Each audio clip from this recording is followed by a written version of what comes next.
Myanmar থেকে দেশে ফিরেছে এফসি অনূর্ধ্ব-16 চ্যাম্পিয়নশিপের চূড়ান্ত পর্ব নিশ্চিত করা বাংলাদেশ কিশোরী দল।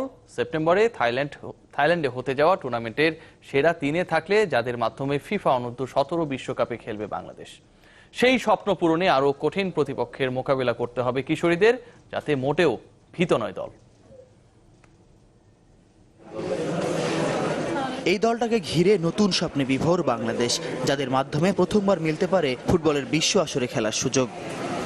এএফসি অনূর্ধ্ব-16 চ্যাম্পিয়নশিপে খেলা নিশ্চিত করে মিয়ানমার থেকে ফিরেছে দল। বিমানবন্দরে বরণ করে নিয়েছেন ফেডারেশন কর্মকর্তারা। সেপ্টেম্বরে থাইল্যান্ডে টুর্নামেন্টের সেরা 3-এ থাকলে মিলবে অনূর্ধ্ব-17 বিশ্বকাপে খেলার সুযোগ। বড় মঞ্চের আগে বড় চ্যালেঞ্জ অপেক্ষায় কিশোরীদের জন্য। ওয়ার্ল্ডের টপ টিম চায়না, তার সাথে অলরেডি আমরা কম্পিট করছি।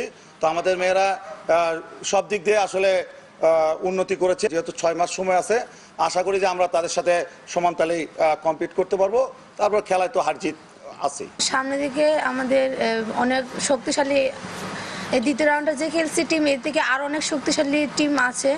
আর 6 মাস অনেক বাকি, আমরা প্রস্তুত নেব তাদের সাথে ফাইট করার জন্য। সম্প্রতি দেশের ফুটবলে অনেক অর্জনের এই দলটির ওপর কোচের এতটা আস্থার গোপন রহস্যটা কি?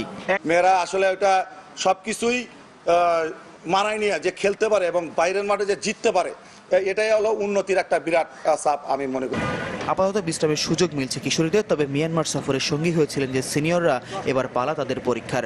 সামনে দক্ষিণ এশিয়ার শ্রেষ্ঠত্ব নির্ধারণী সাফ নারী ফুটবল। 12 মার্চ নেপালে পর্দা উঠবে টুর্নামেন্টের। ফয়জুল ইসলাম, চ্যানেল 24, ঢাকা।